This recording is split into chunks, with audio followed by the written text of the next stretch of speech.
Salah satunya kami per 3 bulan itu melakukan monitoring. Monitoring itu ada yang 8 standar pendidikan, ada juga monitoring tentang penguatan kelembagaan, kemudian ada juga monitoring tentang pembiayaan. Itulah bagaimana cara penggunaan dana BOP atau dana BOS yang bersumber dari pemerintah pusat maupun pemerintah daerah.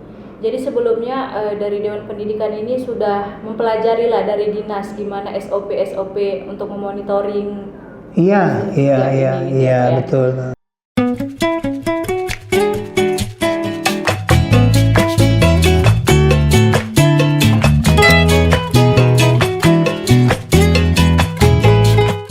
Assalamualaikum teman-teman, welcome to RH Podcast. Hari ini kita kedatangan tamu dari Dewan Pendidikan atau penilik Bapak Muryadi SPD SHMPD. Apa kabarnya Pak? Alhamdulillah sehat. Alhamdulillah sehat. Puasa Pak? Amin, puasa kalau nyampe. Alhamdulillah. Pak, kita mau bincang-bincang sedikit ini tentang Dewan Pendidikan. Bapak penilik juga? Iya, benar. Pak, gimana Pak perjalanan karir dari seorang Bapak Muryadi SPD? Ya baik, perjalanan saya untuk menjadi Dewan Pendidikan itu bermula saya pernah menjadi kepala sekolah di SMP di SMK selama 20 tahun. Sehabis itu ada penerimaan tentang Dewan Pendidikan Kabupaten Deli Serdang. Saya salah satu untuk menjadi peserta ujian untuk menjadi Dewan Pendidikan. Alhamdulillah saya lolos pada waktu itu tahun 2013. Iya, saya menjadi anggota Dewan selama 1 periode sampai 2018. Kemudian di tahun 2018 sampai saat ini menjadi periode yang kedua. Dan di periode kedua ini saya menjadi Ketua Dewan Pendidikan Kabupaten Deli Serdang. Jadi dari tahun 2018 ke tahun 2023 ini sudah menjadi Ketua Dewan Pendidikan, luar biasa. Selama Bapak menjadi Ketua Dewan Pendidikan Pak, ada nggak masalah-masalah yang dihadapi nih Pak? Wah, banyak sekali. Selama ini Dewan Pendidikan itu banyak orang mengatakan hanya dilantik secara seremonial, tapi kinerjanya untuk 5 tahun ke depan tidak ada. Namun di era saya mencoba mengingat tupoksi Dewan Pendidikan itu banyak begitu. Jadi dalam hal ini tantangan-tantangan baik dari pendidikan formal maupun non formal, kamilah sebagai mediatornya dalam mengatasi berbagai hal yang berhubungan dengan pendidikan. Dewan Pendidikan ini berunsur dari masyarakat bisa jadi Pak, atau dari LSM gitu. Kalau di Deli Serdang gimana, baik. Dewan Pendidikan Kabupaten Deli Serdang itu berjumlah 11 orang. 11 orang. Iya. Berasal dari berbagai elemen. Ada yang berasal dari elemen praktisi pendidikan, para dosen. Ada juga yang berlatar belakang dari dunia usaha dan dunia industri. Oh iya, sampai ke ada juga yang berasal dari tokoh-tokoh agama, tokoh pemuda. Iya. Dan birokrasi dan unsur birokrasi. Yang open dengan pendidikan. Iya, intinya gitu ya, intinya sebenarnya. Peran dari Dewan Pendidikan, Pak? Gimana? Peran Dewan Pendidikan itu dilandasi dari dasar hukumnya itu Permendikbud nomor 75 tahun 2016. Di mana tupoksi Dewan Pendidikan itu yang pertama sebagai Dewan Pertimbangan memberikan petuah, nasihat, saran dan masukan terhadap stakeholder pendidikan. Itu yang pertama. Kemudian tugas yang kedua sebagai enforcement, penguatan kepada unsur-unsur pendidikan baik formal maupun non formal. Kemudian yang ketiga sebagai mediasi antara pendidikan, pengolah pendidikan, praktisi pendidikan dan juga masyarakat. Kemudian yang terakhir sebagai pengawasan. Dalam hal ini pengawasan dalam tanda petik sifatnya eksternal, bukan dalam pengawasan akademik. Gitu. Pengawas pendidikan sama Dewan Pendidikan itu berbeda, Pak? Beda. Pengawas pendidikan itu adalah struktural yang berfungsi secara fungsional dan mereka adalah kalangan PNS. Jadi karir gitu ya. Kalau Dewan Pendidikan dia tidak karir, tetapi dia adalah organisasi mitra pemerintah dalam arti kata sebagai organisasi mitra dinas pendidikan dalam hal ini. Tapi independen. Independen dan kami diangkat oleh bupati. Oh. Ya dinas pendidikan itu sebagai mitra kerja kami aja gitu. Sejenis organisasi atau tidak, Pak? Itu dia adalah organisasi independen. Ya bisa kita katakan organisasi plat merah begitu. Itulah dia. Mengapa Pak Dewan Pendidikan lahir? Ada alasannya? Ada ya. Lahir. Dewan Pendidikan itu lahir berdasarkan Permendikbud nomor 044/U tahun 2002. Yang melahirkan Dewan Pendidikan itu karena untuk mengadopsi ya semua hal-hal yang berhubungan dengan pendidikan. Pendidikan itu tidak bisa berdiri sendiri.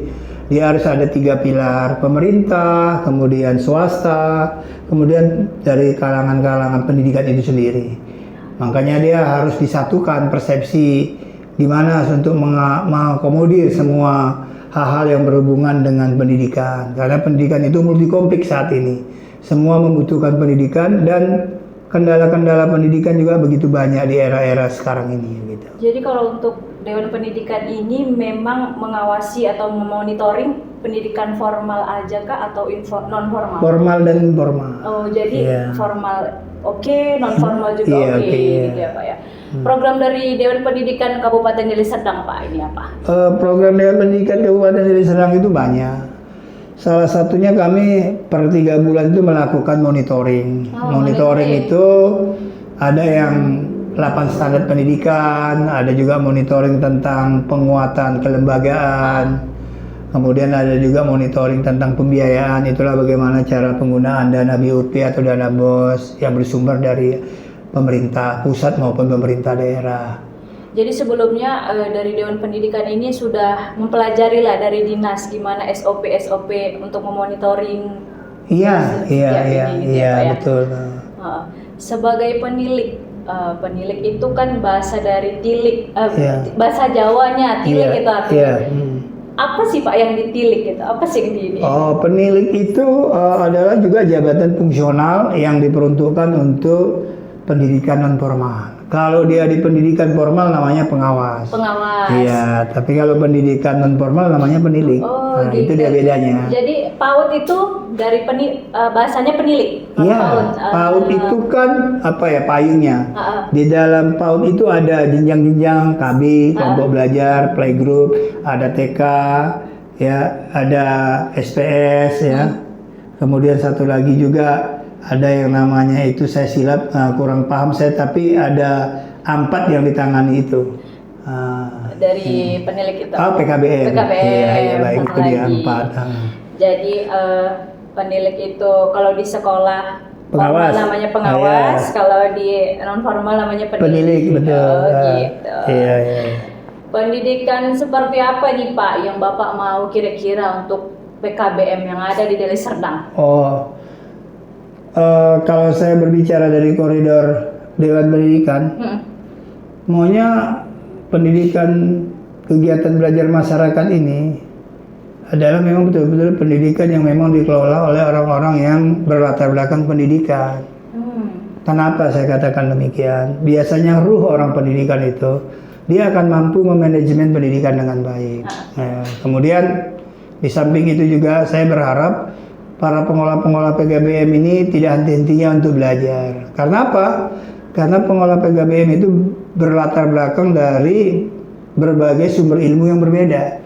Dia beda dengan kepala sekolah di pendidikan formal. Dia jelas SPD atau MPD yang memang berlatar belakang dari sarjana pendidikan. Sementara pendidikan PKBM ini ada sarjana ilmu sosial, ada dari sarjana ekonomi, ada yang bersumber dari LSM dan lain sebagainya. Sehingga hal ini sangat sulit untuk bagaimana menerapkan pendidikan itu memang benar-benar berjalan sesuai dengan aturan mainnya. Ruhnya tadi itu ya Pak, ruhnya nggak nampak ya Pak. Nggak nampak.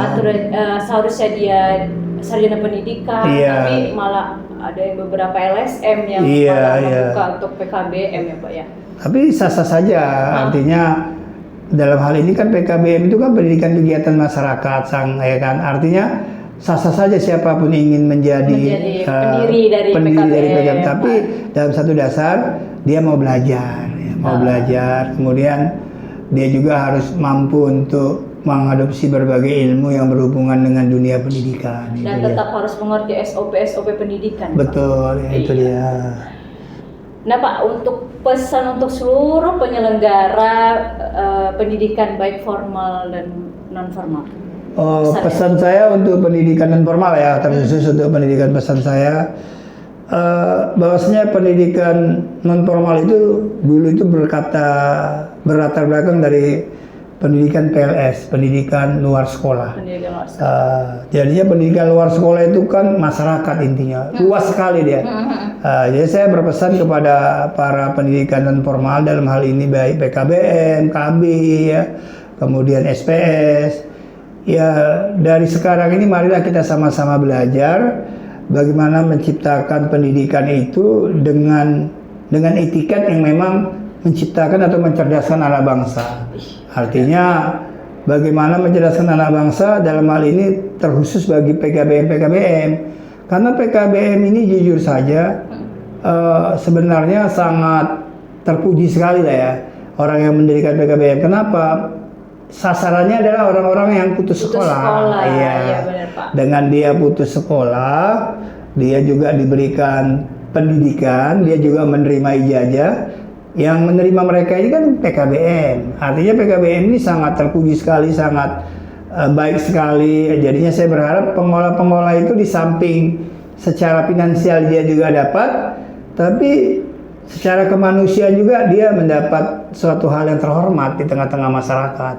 Ya saya berharap kepada PKBM, marilah bersama-sama berjuang untuk mendidik anak bangsa, terutama anak-anak yang putus sekolah, ya karena mereka itu juga merupakan tulang punggung negara kita. Bagaimana mereka itu ke depan menjadi sosok yang memang memiliki karakter dan ilmu pendidikan yang baik dengan ditempa di dunia pendidikan PKBM, khususnya kepada pendidikan non formal. Pak, satu kata untuk rumah hijau. Ya, satu kata untuk rumah hijau, saya sangat apresiasi sekali dengan adanya kegiatan ini, karena ini salah satu langkah maju. Kalau saya katakan satu langkah lebih maju daripada PKBM yang lama, dari PKBM yang lain, karena mampu untuk memberikan solusi, memberikan semacam ya publish ya kepada masyarakat, baik kalangan pendidikan, masyarakat umum. Salah satunya dengan dunia talkshow seperti ini, ya, yang bisa dihadirkan. Jadi ya saya sangat mantap untuk PKBM Rumah Hijau, kiranya ke depannya tidak hanya berorientasi kepada talkshow seperti ini, tapi juga mampu berinovasi hal-hal yang lain yang membuat Rumah Hijau ini menjadi salah satu pilar PKBM yang mampu mengadopsi semua kalangan para tokoh yang ada di Kabupaten Deli Serdang, terutama tokoh-tokoh pendidikan. Jadi ya satu kunci mantap. Gitu ya. Terima kasih. Terima kasih Bapak Pak Muryadi, SPD SHMPD. Itu tadi bincang-bincang kita bersama Bapak Muryadi. Sampai jumpa di podcast selanjutnya. Wassalamualaikum warahmatullahi wabarakatuh. Salam.